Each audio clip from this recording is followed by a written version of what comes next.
Hi friends, welcome back to our channel. ఈరోజు మనం వాల్నీ స్ప్రేతో గోరింటాకు ఆకులు ఉంటాయి కదా, వాటితో గోరింటాకు పెట్టుకోవచ్చు అని అందరు చెప్తూ ఉంటారు కదా. అది నిజమా కాదో ఇప్పుడు టెస్ట్ చేస్తున్నాం, చూడండి. ముందుగా ఒక వాల్నీ స్ప్రే తీసుకొని అది హ్యాండ్స్ మొత్తం స్ప్రే చేసుకోవాలి. ఆ తర్వాత గోరింటాకు ఆకులు ఉంటాయి కదా, అది మనకు కావాల్సిన డిజైన్లో పెట్టుకోవాలి.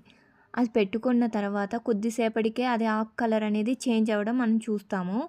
ఆకు కలర్ చేంజ్ అయిన తర్వాత కొంచెం ఓపెన్ చేసి చూస్తే అది పండుతుంది. చూడండి, కనిపిస్తుంది కదా, పండడం స్టార్ట్ అయింది. మళ్ళీ కొద్దిసేపు పెడదామని చెప్పేసి మళ్ళీ పెట్టాము.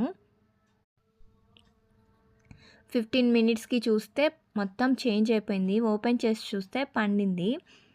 అయితే మేమేం చేసామంటే ఆకులు అనేవి సరిగా అద్దలేదు, చేతికి కరెక్ట్గా అతుక్కోలేదు. మీరు మాత్రం పెట్టుకోవాలి అనుకుంటే కరెక్ట్గా అతుక్కునేలాగా పెట్టుకోండి. వాల్నీ స్ప్రేతో గోరింటాకు పండడం అనేది నిజమే, కానీ మేము చేసిన పొరపాటు మీరు చేయకండి. ఎందుకంటే ఈ స్ప్రే అనేది పిల్లలకి మండుతుంది.